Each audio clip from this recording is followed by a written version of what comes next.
el verso 2 y después el 6 y el 7. Está en la pizarra, solo tienen que buscarlo.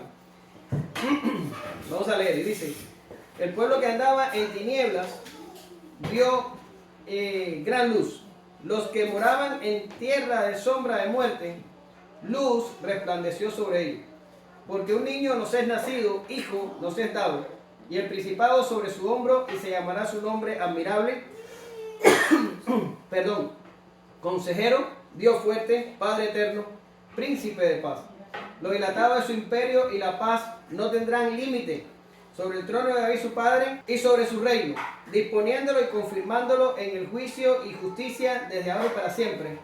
El celo de Jehová de los ejércitos hará esto.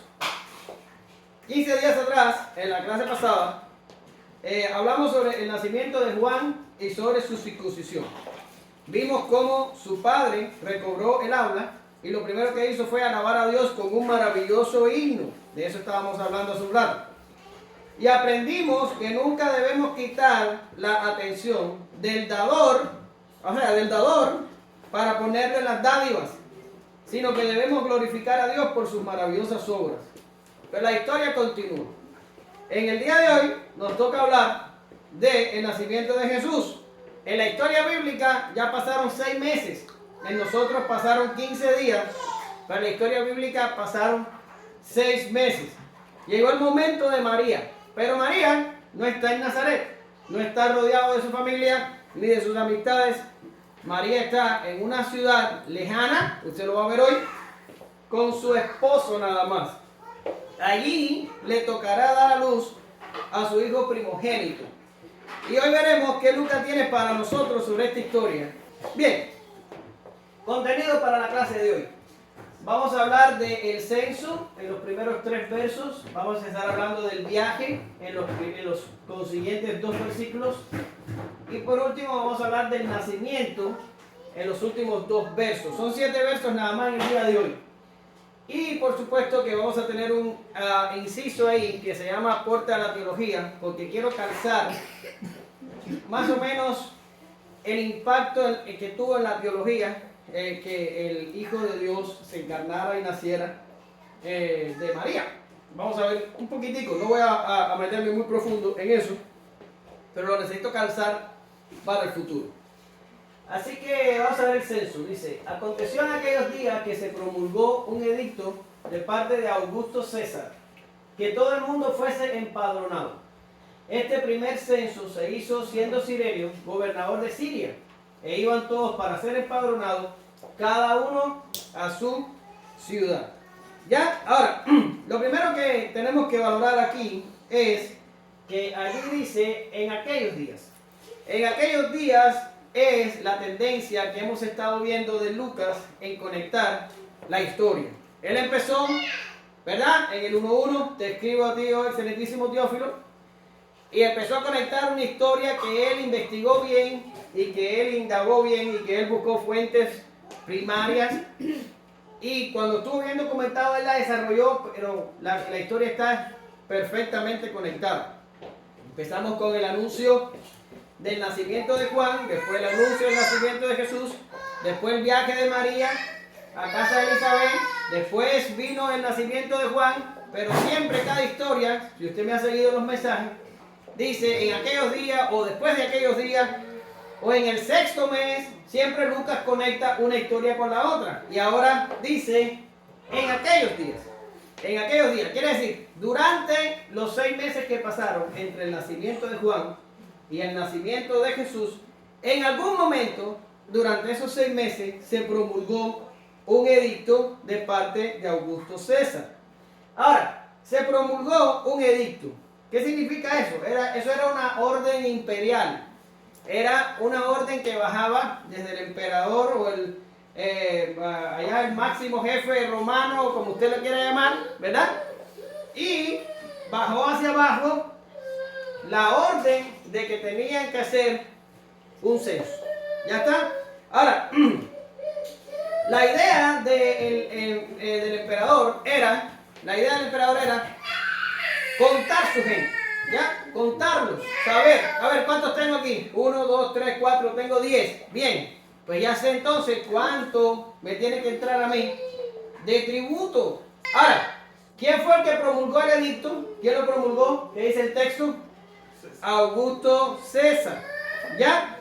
Augusto César es el primer emperador romano. Era sobrino nieto de Julio César. Y no se llamaba Augusto al principio, se llamaba Cayo Octavio. Interesantemente, murió de muerte natural, reinó 40 años. Cosa rara también porque al propio Julio César lo mataron. Le dieron más de 20 puñaladas y lo mataron. ¿Ya? Ahora, cuando muere Julio César, al morir, se produce como una guerra civil, porque estaban tratando de ver quién iba a agarrar el poder y le tocó a Cayo Octavio pelear esta guerra civil. El otro que disputaba el poder también se llamó Marco Antonio.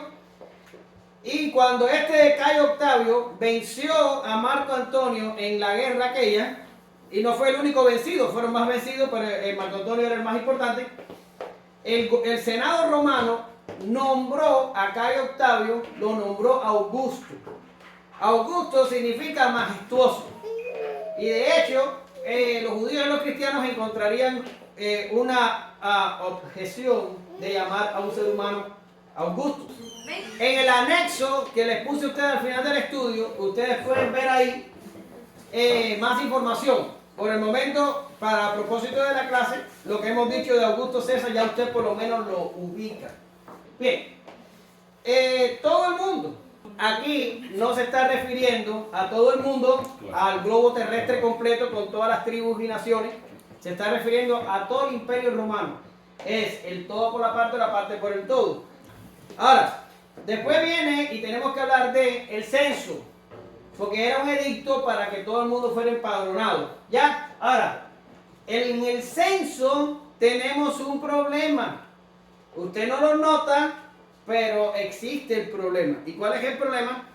Que cuando Lucas enmarca el censo, él dice, y este censo fue el primero, siendo Cirenio gobernador de Siria.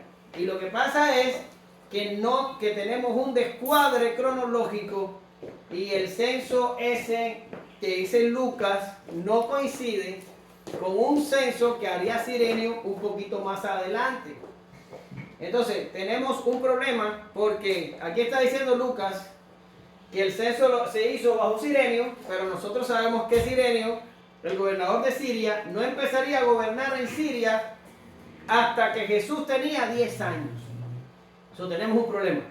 Ahora, lo primero que pasó fue que dijeron los críticos, bueno, pues Lucas se equivocó, pero ya hay evidencia arqueológica de que Lucas fue muy preciso y muy objetivo en lo que escribió y en la historia que relató. Por tanto, sabemos que hubo un censo. El problema es cómo entendemos lo que Lucas está diciendo acá. Y se han propuesto 3 posibles explicaciones. Yo les traigo las 3 para que usted escoja la que usted quiera.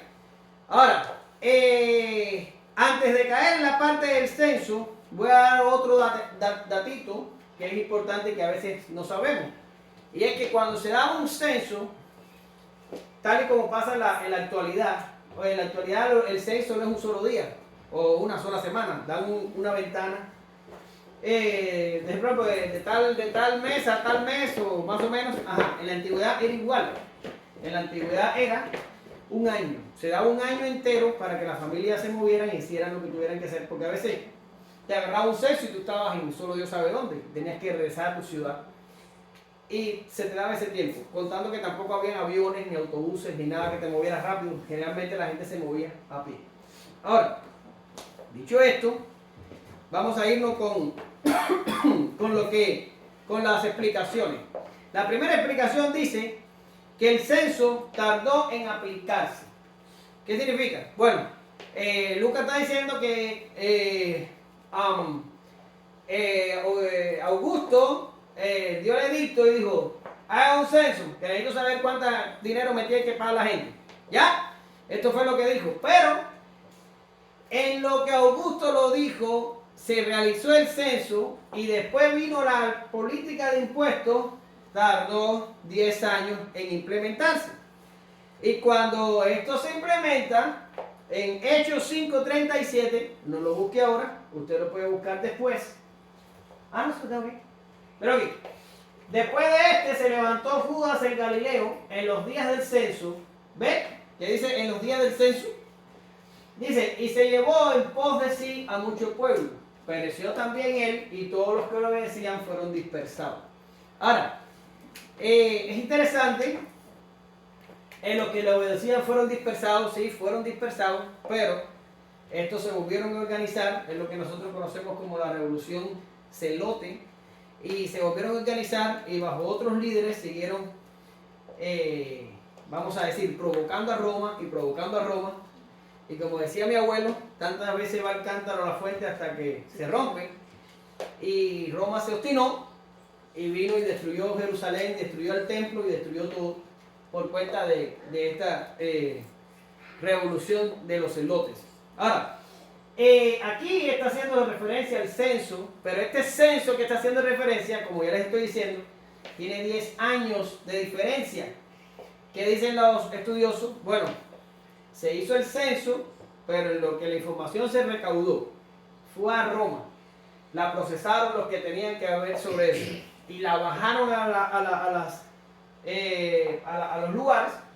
Tardó 10 años. Y cuando los judíos se enteraron lo que tenían que pagar, bajo Judas, se rebelaron y causaron esta revolución que ustedes están viendo. Ahora, esa es una explicación. Ahora, hay otra explicación. Y es que el censo fue antes de que Cirenio gobernara. Ahora, esta explicación también tiene cierto sentido y se entiende. ¿Por qué? Porque los estudiosos se dieron cuenta que la palabra que dice, este fue el primer censo que se hizo siendo Cirenio gobernador de Siria, la palabra griega ahí que se usa es protos, y protos aparece en otras secciones de la Biblia significando antes. Mírenla ahí. Juan dio testimonio de él y clamó diciendo, este es el que yo decía, el que viene después de mí es antes de mí porque era primero que yo. El porque era primero que yo es protos. Y la intención del verso lo que está diciendo es que Jesús era antes que Juan el Bautista. O sea, Juan el Bautista nace 6 meses primero de que Juan el Bautista ahora esté diciendo que Jesús es antes. ¿Está hablando de qué? De la preexistencia de Cristo. Eso lo entendemos. Pero el uso del término ahí está hablando no de algo primero, sino de algo antes. Y entonces dice los lingüistas, el protos de Lucas pudo haber sido, este censo se hizo antes que Cirenio gobernare en Siria. Ahora, mira abajo, Juan 15:18. Si el mundo os aborrece, sabed que a mí me ha aborrecido antes que a vosotros. Y ahí el antes es protos. ¿Lo ven? Entonces, ¿qué dicen ellos? Bueno, pues la correcta traducción del pasaje es poner en vez de primero, poner antes. ¿Ya? Ahora, esto tiene sentido desde el punto de vista lingüístico. Tiene sentido porque decir que era el primer censo era poco probable, porque tuvo que haber habido antes de eso otro censo, porque Herodes el Grande era conocido por ser muy cumplido con el asunto de los taxes que se le enviaba a Roma. Por tanto, todo el mundo está de acuerdo que tuvo que haber hecho censos anteriores para poder cumplir con su política de impuestos. Y lo otro que quiero decir es que la forma de Lucas hablar, porque usted va a decir, venga acá, si él estaba relatando una cosa que estaba pasando en un momento determinado, ¿cómo iba a citar algo que iba a pasar 10 años después? Sí, puede ser, porque eso era la forma en la que se hacían, eso se llama marcas cronológicas en un relato. ¿Qué yo estoy diciendo? Bueno, si Lucas hubiera hablado ahí sin ninguna referencia cronológica, hubiera sido un dolor de cabeza para nosotros hoy meterlas en una línea de tiempo. Pero Lucas lo que está haciendo es buscando eventos que son conocidos y que son de dominio público, como siendo Cirenio gobernador de Siria. Ya la gente sabe, ah, sí, Cirenio, gobernador de Siria, fue de tal año a tal año, una marca cronológica para que quede anclado lo que Lucas está relatando. ¿Me entiendes? Por tanto, es todo lo que estoy diciendo es completamente posible. Es posible el uso de protos como antes, y es posible que Lucas usara a Cirenio como marca cronológica porque así se hacía. Era normal que los historiadores hicieran marcas cronológicas de este tipo. Eso tiene bastante sentido. Sin embargo, hay algunos que dicen que esta posición es una explicación desesperada a aquellos que quieren defender la historicidad de Lucas. Anyway, eso es una buena explicación en mi opinión. Pero hay una tercera, porque es como cuando usted va a un buffet. ¿No te gusta el marisco? Bueno, pues cómete la carne. ¿No te gusta la carne? Pues vete para la ensalada ahí, conviértete ahí en lo que tú quieras. Bien. La tercera explicación es que el censo fue realizado por Herodes. ¿Ya? Y se agarran, ustedes saben que a veces se agarran de cualquier detalle pequeño. Y el detalle pequeño es este. José y María, ¿dónde vivían? Vivían en Nazaret. Y ellos se tuvieron que mover hasta Belén a hacer el censo. ¿Por qué razón? Porque José era de la familia de David. Ahorita vamos a hablar de eso. Ahora, los romanos no hacían censo por ciudad de nacimiento. Hacían censo por ciudad de residencia. Quiere decir, en el caso, si hubiera sido un censo romano, o sea, fue ordenado por Roma, entienda lo que le estoy diciendo, pero no fue ejecutado por Roma, sino, dicen ellos, que fue ejecutado por Herodes, porque si hubiera ejecutado Roma o Cirenio, que era el gobernador, hubiera sido por ciudad de residencia y la pareja no hubiera tenido que moverse del lugar. Pero como se mueven, en realidad fueron a la ciudad natal y adivinen quién. ¿Quién hacía censos teniendo en cuenta la ciudad natal? Los judíos. El modo judío era por ciudad de nacimiento, el modo romano era por ciudad de residencia. Por tanto, dicen algunos, aquí lo que pasó fue que Augusto bajó el edicto y este Herodes hizo el censo y no hubo revueltas. Las revueltas que hizo Cirenio fue por la política de impuestos que devino del censo que hizo él, pero son dos censos independientes. Este lo hizo Herodes. También tiene sentido, pero vuelvo y les repito a ustedes, son tres respuestas que se dan a una aparente incongruencia que tenemos del pasaje. Si se dan cuenta, ustedes pasan 10 veces por arriba el texto y ustedes no se imaginarían de que hay una incongruencia, pero la hay, porque sabemos que Cirenio no vino a ser gobernador hasta 10 años después de los eventos que está relatando entonces aquí Lucas. Se lo digo para que lo sepa y para que usted escoja lo que más le gusta. A mí en lo personal me gusta la segunda explicación, pero usted puede escoger la que tú quieras, no pasa nada. Ahora, el censo. ¿Por qué es importante el censo? ¿Por qué es? Usted va a decir, pero acá, ¿por qué estamos hablando de esto? ¿Qué importa el censo? Nació Jesús. ¿Podemos por favor pasar a la parte en la que Jesús nació? Bien, no, el censo es muy importante. Es importante porque el censo nos deja una enseñanza que, por lo menos a mí, como cubano, me golpea la cabeza, ¿verdad? ¿Y cuál es la enseñanza? La enseñanza la tiene usted en la pizarra. Y es que Dios gobierna la historia. Por increíble que parezca, Dios gobierna la historia. Vamos a movernos dentro del contexto. Vamos a ir allá al siglo 0, o aunque sabemos que Jesús nació como unos 4 o 6 años antes del año 0. Y vamos a irnos allá y vamos a ver lo que está pasando. ¿Dónde está la pareja? La pareja está en Nazaret. Allí viven. María lleva en su vientre al Mesías prometido. Pero hay una profecía en Miqueas 5:2, que dice: pero tú, Belén Efrata, pequeña para estar entre las familias de Judá, de ti me saldrá el que será Señor en Israel, y sus salidas son desde el principio, desde los días de la eternidad. Ese pasaje me encanta. pero no voy a entrar en él, porque esto no es del Miquea. Pero aquí tenemos a un profeta diciendo que ¿dónde va a nacer el Mesías? ¿Dónde? En Belén. Pero tengo a una mujer de 14 años embarazada con el Mesías. ¿Dónde? En Nazaret. Y usted va a decir, pero ¿cuál es la onda aquí? ¿Qué está pasando?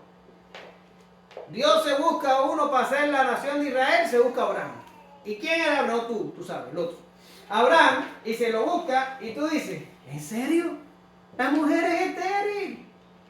Si yo fuera Dios y fuera a buscar a alguien para ser una nación, por lo menos me buscaría a uno que tuviera una mujer que pariera así como uno todos los años, ¿verdad? Sin embargo, Dios se busca a un tipo que tiene una mujer estéril. Y a mí me hace la cabeza como dice ella, ¡puf! Así, no entiendo nada. Tuvo que pasar años de los años la pareja perder la costumbre de las mujeres y el hombre perder lo que pierden todos los hombres.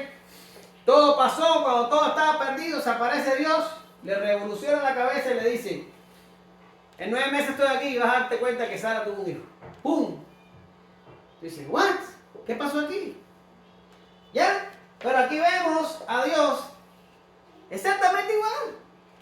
Ahora tú dices, ve acá, si ya yo sé, o sea, tú hablando si yo fuera Dios, si ya yo sé que ya el profeta dijo, por mi palabra, que el Mesías nacería en Belén, ¿cuál es la pregunta? ¿Dónde me tengo que buscar yo una joven de 14 años para que sea la madre del Mesías? Pues en Belén. ¿Por qué tenía que ser en Nazaret? Bueno, pues yo no sé. Yo no sé por qué Dios actúa así. Yo no sé. Pero si algo sé, es que no existe obstáculo para Dios. No existe. La esterilidad no es obstáculo para Dios. Que la pareja viva en una diferente ciudad, eso no es obstáculo para Dios. Y que aparezca cualquier situación que parezca imposible de vencer por nosotros los hombres, si Dios tiene determinado hacer algo, nada se va a constituir en un obstáculo para Dios. Pero esto va más allá, se complica más, porque ahora piensen, está bien, vamos a suponer que en todo Israel Dios se agradó de María y quería que María fuera la madre del Mesías. Ok, no pudo mandar a Gabriel, el mismo que le anunció, hey, pareja, muévanse, que tienen que hacer en Belén, programa unas vacaciones y váyanse de vacaciones a Belén, que allá tiene que nacer el Mesías. ¿Pudo haberlo hecho? Sí, pudo haberlo hecho, pero no lo hizo. ¿A quién molesta a Dios? ¿A quién le mueve la cabeza Dios? Pues le mueve la cabeza a Dios a el emperador romano. A nada más y a nadie menos que el emperador romano. Y yo digo, ¿cuál es la explicación de que esto sea así? La explicación de que hoy, yo, cubano, que llevo 60 años, bueno, no 60, yo no tengo 60 años, pero bueno, mi país lleva 60 años bajo un dominio de un gobierno, que yo quiero que todo se desaparezca por arte de magia y se pierda. Y incluso algunos oran para que Dios intervenga, sin embargo, por alguna causa, ese es el gobierno que le tocó a Cuba por la voluntad de Dios.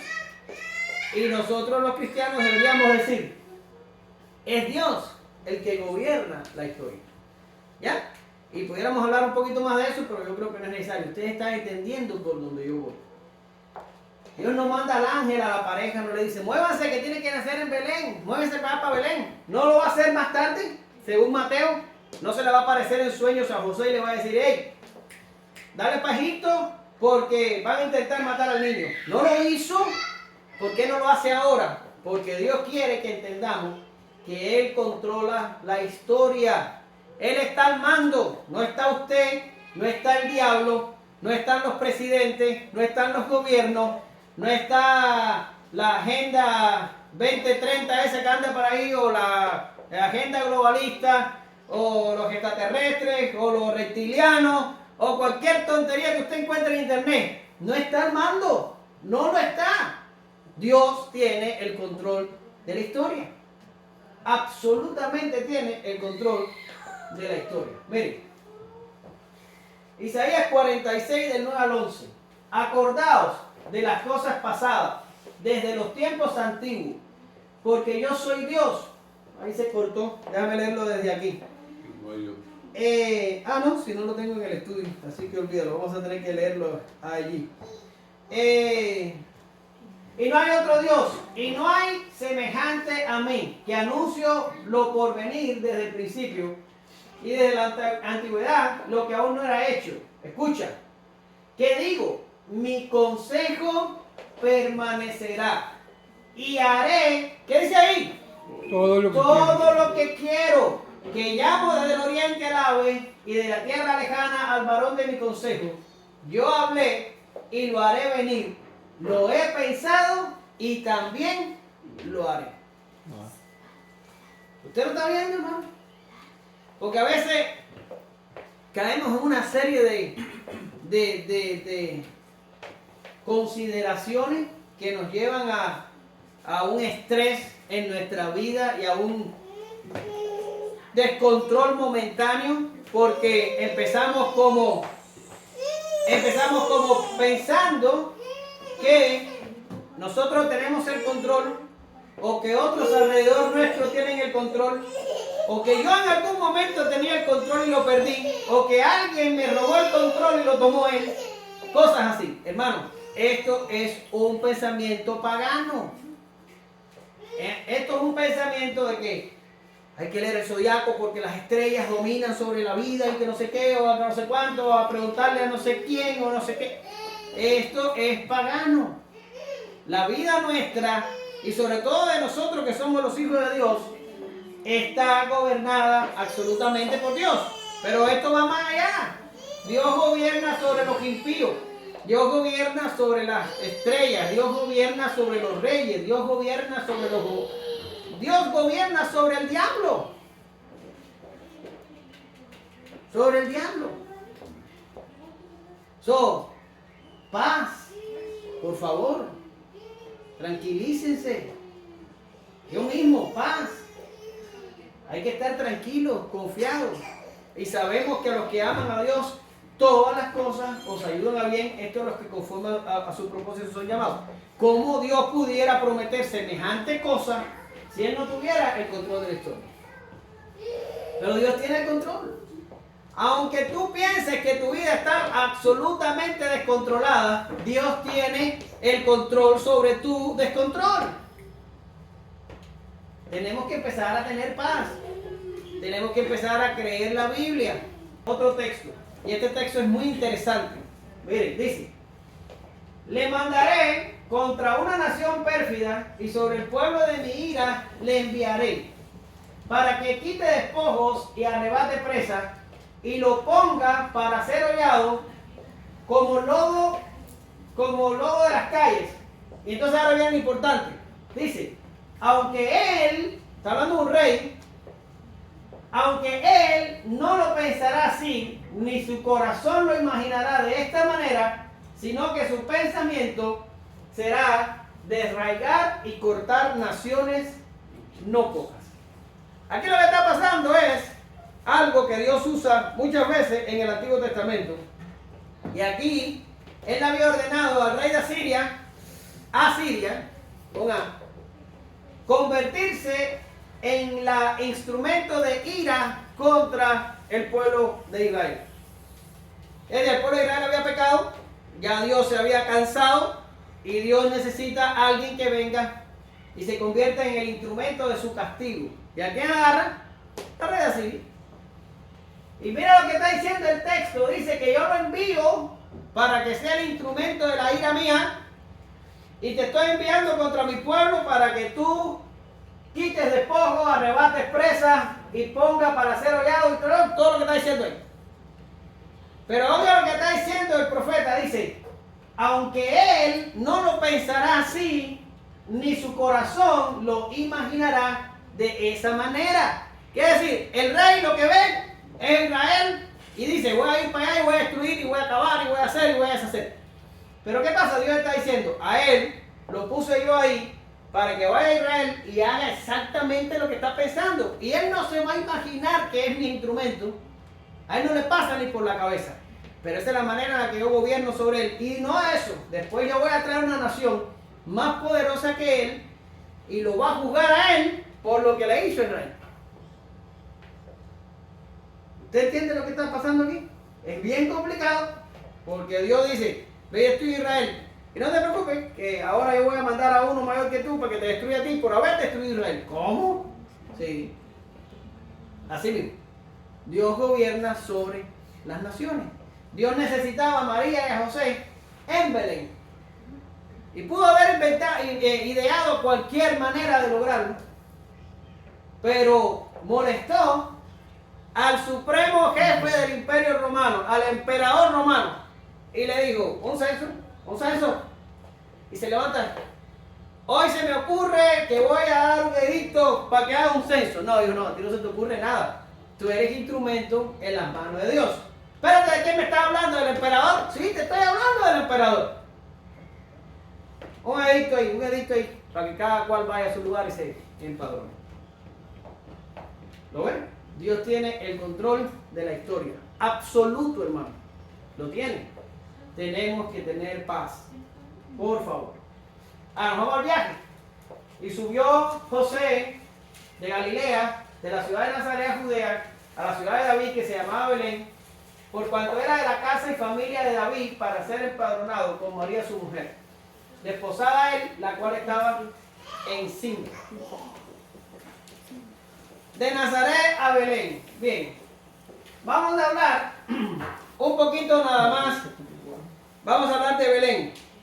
Belén es una ciudad, mira aquí abajito, no sé si se da cuenta que ahí dice Belén, pero dice Belén. Es una ciudad que está al sudoeste de Jerusalén. Esto aquí es Jerusalén. Baja un poquito y aquí está en Belén. ¿Estuviste en Belén, Yesenia, verdad que sí? Yo estoy en Belén. Muy bien. Aquí tenemos a Belén y déjame ver qué dicen mis notas aquí. Dice que Belén fue el lugar donde sepultaron a Raquel, según Génesis 35:19 y el 48:7. La familia de Noemí es de Belén, la que se convertiría en la suegra de Ruth. El hogar de David es Belén y es el lugar donde Samuel lo ungió como rey. Y a Belén le retornaron 123 repatriados. Lo dice Esdras 2:21 y Nehemías 7:26. Quiere decir, en el momento del retorno bajaron 123 y repoblaron Belén. Ahora, el trayecto, miren a Nazaret acá arriba. Nazaret está en Galilea. Nazaret está en Galilea, Galilea es esto aquí, y está al norte, y ellos se tenían que bajar hasta abajo, hasta Belén. En línea recta, si hubieran volado en avión, hay 112 kilómetros, es lo que hay. Pero, si se da cuenta, esto es una ruta propuesta por algunos que conocen la zona y saben más o menos cuál pudo haber sido la ruta que ellos emplearon. Hay algunos que trazan la ruta por acá, porque es invierno. A ver. ¿Todavía está igual el mismo mapa o bien? Sí, es un mapa moderno. Es un mapa moderno. Ahora, pero la ruta es una ruta que los historiadores dicen, pudieron haber agarrado esta ruta, pero hay otros historiadores que lo sacan por acá, cruzan el Jordán, y después se vienen por acá y se vuelven a meter para acá adentro, porque dice que era invierno y la mejor ruta los tiraría por acá. En fin, yo no sé, ni nadie sabe cuál fue la ruta que usaron. Pero la ruta más o menos que usaron deben haber caminado unos 150 kilómetros. Es bastante distancia si tomamos en cuenta que María estaba en el último trimestre del embarazo. El viaje debió haberles tomado una semana. Pero se mueven, ¿por qué? Porque Dios mandó a Augusto que hiciera un censo para que la pareja se moviera a Belén y para que se cumpliera la profecía. ¿Lo ven? Ahora, José, de la familia de David, dice Apocalipsis 5:5, y uno de los ancianos me dijo, no llores, he aquí el león de la tribu de Judá, la raíz de David, ha venido para abrir el sello y desatar sus 7 sellos. El Mesías tenía que ser raíz de David, descendiente de David, y esto lo toma por José. Usted va a decir, espérate hermano, José no era el padre de Jesús, ok, no era el padre biológico, pero era el padre adoptivo. Y al nacer Jesús de María, desposada con José, José es el padre legal y Jesús adquiere absolutamente todos los derechos de hijo primogénito. Ya, esto es así, las costumbres de ese tiempo así eran, y también hoy en día, si ahora yo mismo que tengo 2 hijos, agarro un hijo adoptado, va a tener los mismos derechos que tienen mis otros hijos, no hay diferencia legal entre unos y otros. Ahora, interesante lo que viene ahora. Dice el texto que María estaba desposada con José. Bien, ahora yo le voy a pedir por favor a alguien, porque eso no lo traje en la diapositiva, que me busque Mateo 1.25 para que ustedes vean lo que dice ahí. Mateo 1.25. Primero que lleguen lo ven. Y la conservó ¿La virgen. tienes tú? Me ganaron ahora. Lo que ella le levantó la mano. A ver, ella. Pero no la conoció hasta que dio a luz a su hijo primogénito y le puso por nombre Jesús. ¿Lo ve ahí? Está hablando de José. Y dice, pero no la conoció. ¿Qué está diciendo ahí? A ver. En la versión dice, y la conservó virgen hasta que dio a luz un hijo y le puso por nombre Jesús. Excelente, la conservó virgen, no tuvo relaciones sexuales con ella. Ahora, que este Lucas esté hablándonos de esto todavía, 9 meses después del anunciamiento de Gabriel, esto nos recalca la posición de que María tuvo en efecto una concepción virginal. ¿Se acuerdan que hablamos de eso? Y aquí está diciendo, María desposada con él, pero yo les dije a ustedes que el desposorio terminaba con el matrimonio. Pero ¿por qué aquí todavía no lo dan como matrimonio? Porque no se ha consumado el matrimonio. Ya era matrimonio para los ojos de los hombres, pero José no la había conocido o no se había tenido relaciones con ella, por tanto, hasta que eso no pasara, el matrimonio no estaba consumado y Lucas la está todavía poniendo para nosotros desposada con José. Ya, tú no estás levantando la mano, ¿no? Te estás haciendo así. Ya. Bien. Y dice, desposada con él, la cual estaba encinta. Bueno, bien, ya todo eso lo sabemos. Estaba encinta la mujer. Ahora, vamos a ir al nacimiento. Y aconteció que estando ellos allí, se cumplieron los días de su alumbramiento. Y dio a luz a su hijo primogénito, lo envolvió en pañales y lo acostó en un pesebre, porque no había lugar para ellos en el mesón. ¿Ya? Ahora, vamos a ir por partes. Estando ellos allí. Cuando se cuenta la historia de la natividad, hoy en día se quiere dar a parecer como que María iba llegando a Belén y de momento le sobrevino el parto y corre, vamos a buscar un lugar donde pueda. No es así, hermano. Y usted va a decir, ¿cómo? ¿Así me lo han contado toda la vida? No es así. Porque dice el texto, estando ellos allí. Quiere decir, ellos habían llegado a Belén, se habían establecido en Belén, y cuando ellos estaban establecidos, entonces vino todo lo demás. Pero ese sentimiento de urgencia, como que corre a algún lugar porque a esta mujer se le sale el niño, no existe en la historia bíblica. Ellos llegaron y estando, ¿verdad que todo el mundo tiene ese sentimiento? No, como que llegaron y ya, no, o sea, estando ellos allí, la pareja había llegado, se había establecido y pum, había llegado el momento del nacimiento. Ahora, fíjate que Lucas, acuérdate que Lucas es médico, y Lucas no solo dice estando ellos allí, dice se cumplieron los días. ¿Ya? Tengo mujeres aquí que han estado embarazadas y que han parido hijos.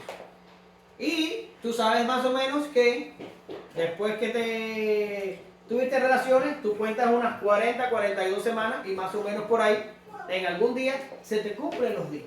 O por lo menos así era como parían las mujeres antes. Hoy no, hoy te meten en un hospital y te inducen el parto. Pero normalmente lo que pasa es que te dicen, a ver cuándo fue tu última menstruación tal que el tiempo. Te hacen una cuentecita china ahí y te dicen, tú vas a parir tal día. O después te hacen un ultrasonido y por el tamaño del feto te dicen, vas a parir más o menos tal día. Y en cualquiera de esos días, el organismo comienza a provocar el parto y la mujer pare. Así sucede. Y eso es lo que pasa aquí. Se le cumplieron los días. ¿Cómo es decir? El embarazo llegó a término y la mujer comenzó en labor de parto y parió. Es decir, ¿qué es lo que es lo milagroso aquí? La concepción, que hablamos de ella en estudios pasados.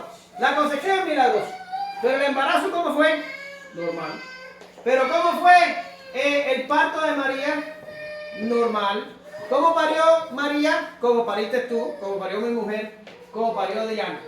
Fue normal, como cualquier mujer. Pero ahí dice Lucas, se cumplieron los días.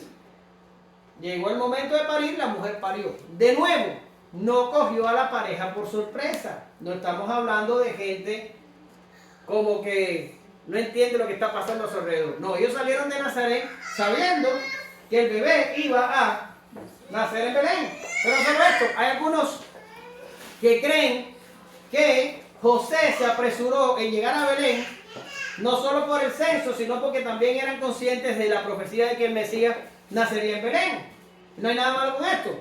Y no solo esto, la pareja podía contar, ellos sabían y entender el momento en el que esta mujer iba a estar ready para parir. Por tanto, no los cogió de susto. No fue una cosa como decir, ¡ay, mi madre! ¡Estás pariendo en el medio de la calle! No fue así. Ellos sabían, estaban ya en Belén y se le cumplieron los días. Llegó el momento de parir y esta mujer entonces empezó a parir. Y dice, y dio a luz su hijo primogénito. Ya hablamos de que por ser primogénito adquiere todos los derechos legales de cualquier hijo primogénito, como cualquier otro. ¿Ya? Ahora, también dice la Biblia, ahí abajo, que lo envolvió en pañales. ¿Ya? ¿Qué significa esto? Bueno, significa que era la costumbre, igualito que hoy en día, que cuando el niño nacía, se les ponía una envoltura de tiras de tela para hacerlo como aguantarle los bracitos y los piecitos. Así lo hacen hoy, cogen el paño y hacen, lo convierte como en un tamalito así, lo que te entrega es un tamalito y que nada más se le ve la cabeza. Así se hacía en aquellos tiempos, no hay nada normal. María actuó según la costumbre de su tiempo. Agarraban a los niños, le envolvían en pañales y quedaban envuelticos así. Esto se hacía por dos motivos, los mismos motivos por los que se hace hoy. Porque el niño en el vientre materno está acurrucadito y cuando tú le pones el pañal así apretadito, él se siente seguro, porque así estaba en el vientre hace unos segundos atrás. Y también eso ayuda a que el niño se mantenga caliente. ¿Ya? Ahora, dice, agarró a su hijo primogénito y lo envolvió en pañales. Exactamente, lo que hacían las mujeres. Envolvió en pañales y ya. Ahora, ¿dónde viene lo anormal? Que dice que lo envolvió en pañales y lo puso, lo acostó en un pesebre. Ahora, pesebre es una palabra un poco como rebuscada para la ocasión, porque en realidad pesebre es un comedero de animales, es lo que es. Yo digo, los que han inventado todas las canciones, que también no estoy en contra de las canciones, tendrían en mente que era un comedero de animales, porque a veces queremos pintar el pesebre un poquito más sofisticado. Pero pesebre, se proponen dos tipos de pesebre.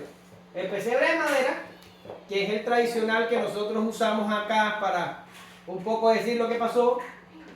Por supuesto también el menos probable era más o menos esto que usted está viendo allí. Y el pesebre de piedra, o acuérdense que el pesebre lo podemos sustituir por comedero. El comedero de piedra, este que usted está viendo aquí, fue encontrado en Megiddo. Y se sobreentiende que si han sido encontrados este tipo de comederos animales en la zona, lo más probable es que Jesús haya sido puesto en un pesebre de piedra. Ahora usted dice, hermano, y si yo creo que fue de madera, me gusta más de madera. Hombre, quédate con el de madera, a ver qué. Pero que eso no contradice lo que dice que ellos ya estaban establecidos, porque es como si fueses establecido, no vas a agarrar donde vas a poner a tu niño en algo así. Vas a haber preparado con una cuna o regularmente donde ponen los bebés. Ahora voy a responder a ti. Ya quedamos con el que el pesebre podía ser de madera o de piedra. ¿Ya? Ahora, esa respuesta viene ahora. Mira, dice, no había lugar para ellos en el mesón. Y esto también se ha malinterpretado mucho y hay muchas opiniones al respecto. Por eso es que yo le decía al principio de la clase de que estaba seguro de que ustedes iban a aprender cosas nuevas hoy, a pesar de que íbamos a estar hablando de algo tan trillado como el nacimiento de Jesús. Ahora, yo quiero que ustedes miren aquí esta casa y ustedes se den cuenta que esto es una casa tradicional de los tiempos en los que nació Jesús. ¿Por qué? A continuación, yo les voy a explicar 4 teorías que hay acerca de qué es lo que era el mesón. Y no te preocupes que voy a dar respuesta a tu pregunta, vas a ver que sí. Aquí vemos una casa y lo que usted está viendo aquí es que la casa tiene 2 pisos. Tiene el piso primero aquí y tiene el piso segundo aquí. ¿Lo ve ahí? Ahora, no significa que entre el piso primero y el piso segundo hay mucha altura. Si esta casa tuviera 2 pisos, por ejemplo, usted tiene 2 pisos, la altura es más que este pedacito que hay aquí, ¿verdad que sí? Se sube por una escalera bastante alta. Pero en estas casas no. Era solo algo que separaba, elevado, que separaba un piso del otro, pero no tenía que ser a tanta altura. Es como lo ve ahí más o menos. Tenía unos pequeños escalones. Entonces las personas vivían en esta habitación de aquí, que era totalmente abierta. Ahí estaba todo lo que tenía que haber en la casa. Estaba aquí. Y aquí, ¿qué es lo que era? Ahí estaba la habitación para los animales. Si usted tenía su ovejita y su cosita, su ternerito, lo que tuviera, usted lo ponía ahí. Y tú vas a decir, ¿en serio? Sí. ¿Por qué razón? Porque en invierno eso era muy útil, porque los animales ayudan a mantener la casa cálida en el invierno. ¿Lo ve? Entonces, en las casas normales judías de aquellos tiempos habían animales dentro de la casa, no mezclados, pero juntos. ¿Lo ven? Solo separados por un pequeño escalón. Aquí estaban los animales, aquí estaban las personas. ¿Ya? Ahora vamos a ver, ¿qué es el mesón? Lo primero es que las personas piensan que el mesón del que habla Lucas es una posada, un motel Six en pleno siglo I, ¿verdad? La gente llegaba, había un recepcionista y tú pagabas y te llevaban una habitación, todo muy sofisticado. Esta es la idea que tienen las personas cuando tú le hablas de un mesón donde no quisieron recibir a la pareja o a los padres de Jesús. La gente lo que se imagina es exactamente eso. Y cuando están los famosos dramas de Navidad, hasta se buscan un mesonero y el mesonero tiene una esposa y la esposa es la que lleva a la pareja para donde están los animales porque le dio lástima. Toda esa película la viven las personas una y otra vez en los tiempos de Navidad. Sin embargo, es altamente improbable que Belén tuviera una posada de estas características. Primero, era una ciudad pequeña. Segundo, no estaba en ninguna ruta comercial importante. Por ahí no pasaba mucha gente. Así que tener un lugar como esto era altamente improbable. ¿Lo ven? Ahora, otra teoría. Bueno, dicen que Jesús nació en una cueva. Ahora, si nació en una cueva, bueno, pues nació. Y yo digo, pero qué interesante, ¿verdad? Jesús nació en una cueva y cuando murió fue puesto en otra cueva. Entró al mundo por una cueva y salió del mundo por una cueva. Sería muy significativo la humilde trayectoria de nuestro Salvador por este mundo. ¿Ya? Ahora, esa sería una segunda postura. Ya le digo que está muy fuerte y respetada por algunos porque es muy temprana en la historia de la iglesia el pensamiento de que Jesús nació en una cueva. Ahora, una habitación pública. Una habitación pública. Esta es la postura de Spurgeon y de otros más, pero yo lo leí en un mensaje de Spurgeon, que Spurgeon cree esto. ¿Qué es lo que es una habitación pública? Bueno, en esos tiempos, en algunas ciudades, habían habitaciones públicas, era como una casa, pero no se imagine una casa, imagínese una cosa con paredes, pero que adentro lo que hay es un espacio abierto. A lo mejor tenían también un espacio para los animales y esto era público para que cualquier forastero que pasara y necesitara alojamiento se quedara allí. Incluso se piensa que estos lugares no había que pagar por estar en ellos. ¿Ya? Ahora, si usted va a la historia de el buen samaritano, usted se da cuenta de que el buen samaritano recoge a la persona herida y lo lleva a un mesón, ¿verdad?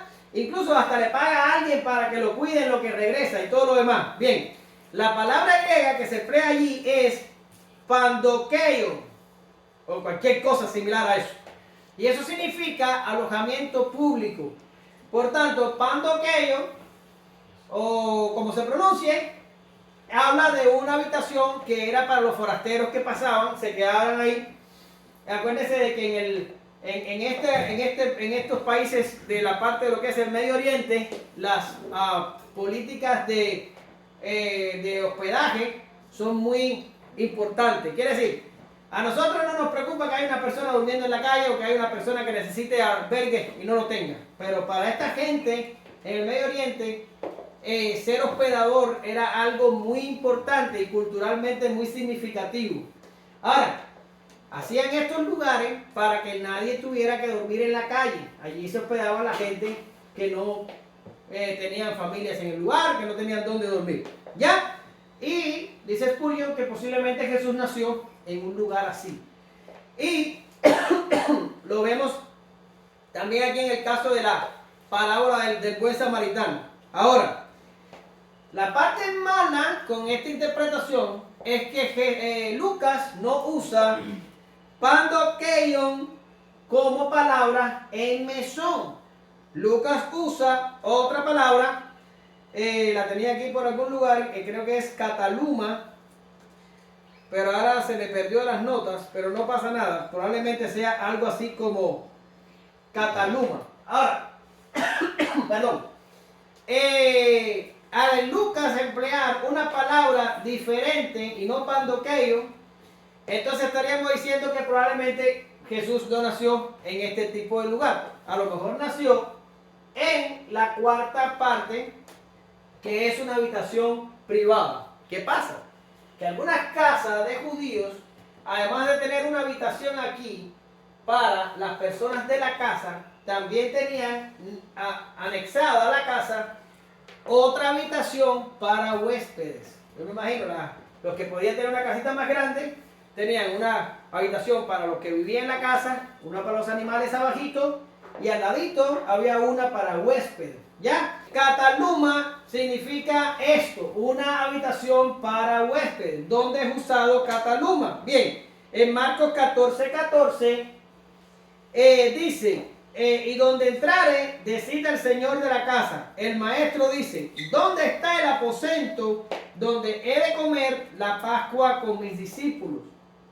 Ahora, la palabra que está ahí como aposento es kataluma, que es la misma palabra que usa Lucas y que es traducida como mesón. Si se dan cuenta ahorita cuando estábamos hablando del censo, yo me quedé con la opción que proponen los lingüistas por las palabras usadas y el uso que tienen en otros pasajes.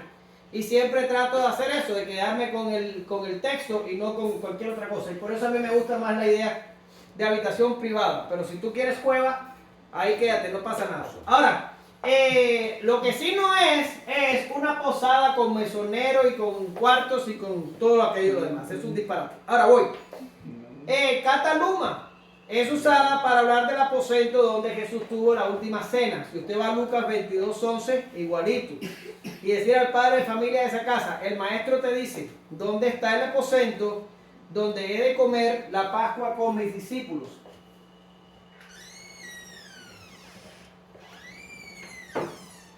De nuevo, el aposento ahí es kataluma. Por tanto, voy a responder la pregunta ahora. ¿Qué fue lo que le pasó a la pareja? Probablemente la pareja llegó a casa de algún familiar que tenía en la ciudad y porque descendían de David, era probable que tenían un familiar ahí. Y cuando llegaron a la casa del familiar, sorpresa, ya había llegado otro familiar. ¿Y cómo funcionaba en aquellos tiempos? Si yo tengo mayor rango que tú, yo me quedo en la habitación de huéspedes. ¿Y tú dónde te vas a quedar? Bueno, tú vas a tener que quedarte en la habitación donde están los animales. Porque ya tengo llena la casa por un lado, tengo llena el cuarto de huésped por el otro. mi primo José, perdóname, pero vas a tener que hacer un lugarcito ahí, perdón, en donde están los animales. Que no era separado de la casa por allá por la otra esquina, no, era en la misma casa, pero era donde estaban los animales. Ahora, para. Olvídate de la escena de Jesús en el pesebre, como esta aquí, que tiene heno, ¿verdad? Y entonces pone la vaquita y el perrito y todo, hay de todo en el pesebre. Olvídate de eso. Eso es ilógico pensarlo. ¿Por qué razón? Porque José, lo más probable es que le haya tenido que quedar allí en esa parte donde guardaban los animales, pero el hombre era carpintero. Seguro que iba a hacer algo, una pared intermedia o algo, perdón, o en último caso, iba a botar a los animales para afuera. Iba a quedarse allí, iba a limpiar el pesebre, le iba a quitar todo el heno, en serio, no va a ponerlo ahí sobre la paja, ¿qué cosa es eso? Él debe haber preparado condiciones. Ahora, lo que no dio tiempo a una cuna, probablemente no dio tiempo para eso. Pero lo que sí pudo haber hecho el hombre fue limpiar aquello y prepararlo más o menos para el lugar donde naciera Jesús. ¿A dónde quiero llevarles a ustedes? Es ridículo pensar que Jesús nació al lado de la vaca y con el toro sonando y con la oveja chillando. Eso es ilógico. Es evidente que la pareja debe haber preparado condiciones mínimas para recibir a su hijo. Entonces, sí, le tocó la parte de los animales porque a lo mejor la habitación de huéspedes estaba ocupada, y es lo que dice Lucas, no hubo lugar para ellos en el cataluma. ¿Qué es lo que es el cataluma? La habitación de huéspedes. Había un huésped con más alto rango y a José le tocó entonces la partecita aquí, perdón, donde están los animales. Ahora, queda una cosita acá. ¿Es posible la falta de hospitalidad en este concepto? Te lo digo porque está la idea de que ellos llegaron al mesón. No, necesito un lugar para mi esposa que está a punto de parir, por favor. Y el mesonero le dice, no tengo lugar, váyase de aquí. Y entonces ya se iba ya, y entonces viene la esposa del mesonero y le dice, ven, te voy a llevar, aunque sea donde están los animales, este marido mío es una mala persona. Y después entonces el mesonero, cuando Jesús nace, se convierte y fue el evangelista de allá de... Sí, hay toda esa clase de tipo de historia. Hermanos, no puede pasar. En el Medio Oriente, en el contexto que estamos hablando, culturalmente hablando, no había una cosa más importante para un padre de familia que un huésped. Si tú llegabas y eras mi familia, o eras mi amigo, o eras un conocido, o eras un necesitado, y tocabas mi puerta y pedías alojamiento, tenían que ayudarte y alojarte. ¿Se acuerdan cuando Jesús habla de esto? Que dice, si viene tu amigo a medianoche y te molesta, no tanto porque es tu amigo, pero por la inoportunidad, tú vas a ayudarlo porque era la conducta del lugar. Si tú estabas necesitado, te ayudamos. No te decían, no, aquí no hay nada, largo de aquí. No, eso no pasa en el Medio Oriente. Eso pasará en nuestra cultura, donde ya no tenemos corazón. Pero allá no pasa eso, y mucho menos en el siglo I. Ahora, si la voz me alcanza, vamos a hablar de... aporte a la teología, y es muy importante que entendamos las circunstancias que rodean al nacimiento de Jesús. Lo primero que tengo aquí para ustedes es que el Hijo de Dios, siendo rico, se hizo pobre. ¿Ven los textos? Sí. Dice, porque ya conocéis la gracia de nuestro Señor Jesucristo, que por amor a nosotros se hizo pobre, siendo rico, para que vosotros con su pobreza fueran enriquecidos. Usted presta atención al pasaje. Presta atención. Dice, Jesucristo que por amor a vosotros se hizo pobre. ¿Cómo era él? Rico. Entonces se hizo pobre. Pero ahora mira aquí. Para que vosotros con su pobreza fueses enriquecidos. Espera, no entendí. Siendo rico se hizo pobre para que vosotros con su pobreza fueses enriquecidos. Es la pobreza de Jesús la que nos enriquece a nosotros. Ya, en serio, ¿están agarrando la cosa o no la están agarrando? Porque yo digo, bueno, espérame. Yo me enriquecería con la riqueza de Jesús. Pero el texto lo que está diciendo que en la pobreza de Jesús nosotros fuimos enriquecidos. Ahora, ¿cuál es la cosa aquí que nos está diciendo la Biblia? ¿Por qué la pobreza de Jesús nos enriquece? ¿Por qué? En vez de ser la riqueza, no, es su pobreza. Bien, porque los teólogos reconocen que cuando Jesús, y no Jesús, cuando el Hijo de Dios, el Verbo, acepta encarnarse y viene y se encarna por el Espíritu Santo en María, eso se conoce como parte de la humillación a la que la segunda persona de la Trinidad se sometió por causa de aquellos que quería rescatar como pueblo. Por tanto, Jesús no podía mantener su riqueza como Hijo de Dios al venir. ¿Se apagó el motor? ¡Qué horror! No podía venir a esta tierra como rico. Usted va a decir, ven acá, pero espérate, estamos hablando del Hijo de Dios.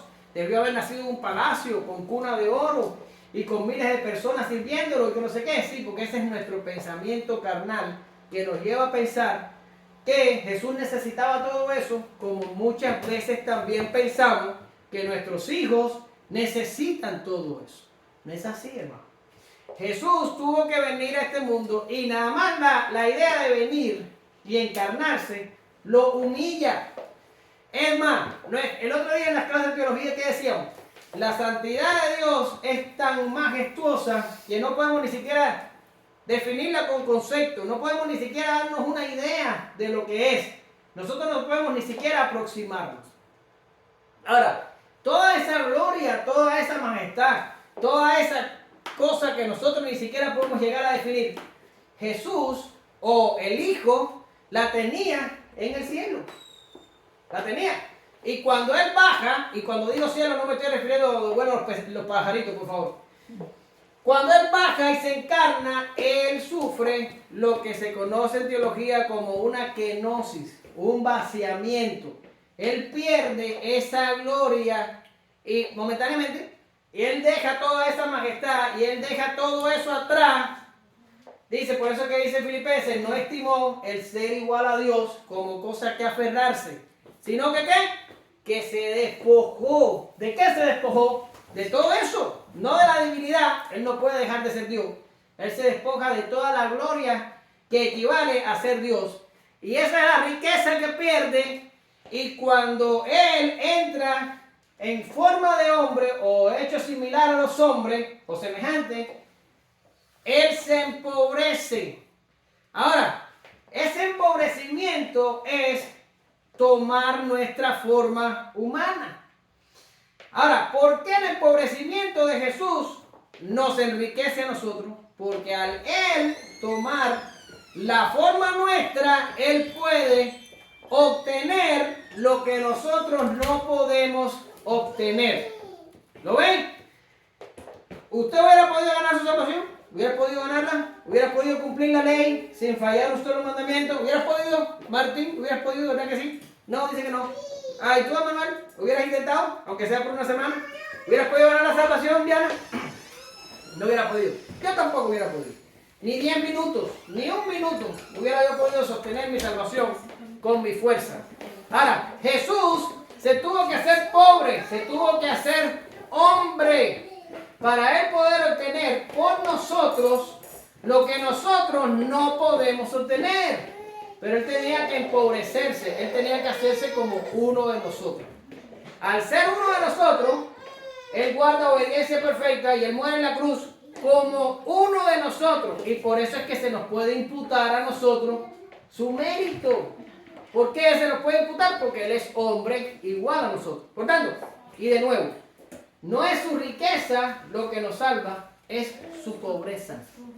Y nuestro pensamiento es a veces inverso. Tenemos que aprender a pensar como Dios piensa y no como piensan los hombres. Lo segundo, el Hijo de Dios, siendo el Rey del universo, se sometió a la ley. Gálatas 4:4. Pero cuando vino el cumplimiento del tiempo, Dios envió a su Hijo, nacido de mujer, nacido bajo la ley. Esto es también importante y es parte también de su humillación. No solo cuando se hizo pobre hablamos de un vaciamiento, cuando hablamos de que se somete a la ley, hablamos de humillación. ¿Por qué? El rey del universo, el dador de la ley, el legislador sobre todo, se basea y baja y se somete él mismo a su propia ley. Y esto es fundamental en teología. ¿Por qué razón? Porque Jesús, al someterse a la ley, Jesús viene en lo que nosotros conocemos como segundo Adán. ¿Ya? Adán estaba sujeto al pacto de obras en el Edén. ¿Y qué era para nosotros Adán? Era nuestro representante, era nuestra cabeza federal. ¿Ya? Y cuando Adán falla en el pacto de obras, todos nosotros fallamos. Ahora, Jesús tenía que venir a hacerse uno de nosotros, pero someterse a la ley. Porque cuando Él queda sujeto a la ley, Él está en la posición de segundo Adán. Es como decir, ahora soy yo, Jesús, el que va a pasar por la ley y la voy a cumplir para que mi pueblo pueda tener la salvación que no pudo obtener Adán. Ahora, espérate, valóralo por un segundo. ¿Cuántos mandamientos tenía que obedecer Adán? Uno, ¿verdad? No comer del árbol. Oye, qué maravilla estar en un lugar donde la única prohibición sea no comer de un dichoso árbol. Él podía hacer todo lo demás. Lo único que era malo era comer del árbol. Jesús no vino bajo ese pacto. Jesús vino, mínimo, la ley judía tenía 613 mandamientos. Mínimo. Mira ahí como se ha quedado así. 613 mandamientos. Pero agrega a eso las tentaciones de Satanás, los sufrimientos de esta vida y todo lo demás que Adán tampoco tuvo que padecer. Jesús se tuvo que enfrentar a ese monstruo al que nosotros no nos podemos enfrentar ni por un segundo. Y dice la Biblia que no hubo pecado en él, ni siquiera hubo engaño en su boca. ¿Lo ven? Jesús se tuvo que someter a la ley. Porque la única manera de obtener salvación es si tú guardas una obediencia perfecta a la ley. Y esto lo obtuvo Jesús para nosotros. Amén. Ahora, ¿por qué Jesús, y estoy concluyendo, no nació en el siglo XXI? ¿Por qué no nació en algún hospital importante? ¿Por qué no tuvo una familia millonaria y poderosa? Estoy seguro que todos nosotros nos hemos preguntado cosas así. Parece que Dios siempre busca el camino más complicado o el más difícil. Pero si tenemos en cuenta que Dios es sabio, podemos estar seguros de que así tenían que ser las cosas. ¿Cómo concluimos en el día de hoy? Con dos argumentos, el del amor y el del contentamiento. ¿Quieres saber cuánto te ama Dios? ¿Quieres saber?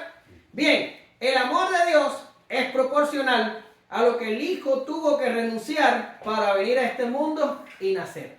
Y tú me vas a decir, hermano, nosotros ni siquiera podemos entender lo que Jesús tuvo que renunciar para venir a este mundo. Yo digo, exactamente.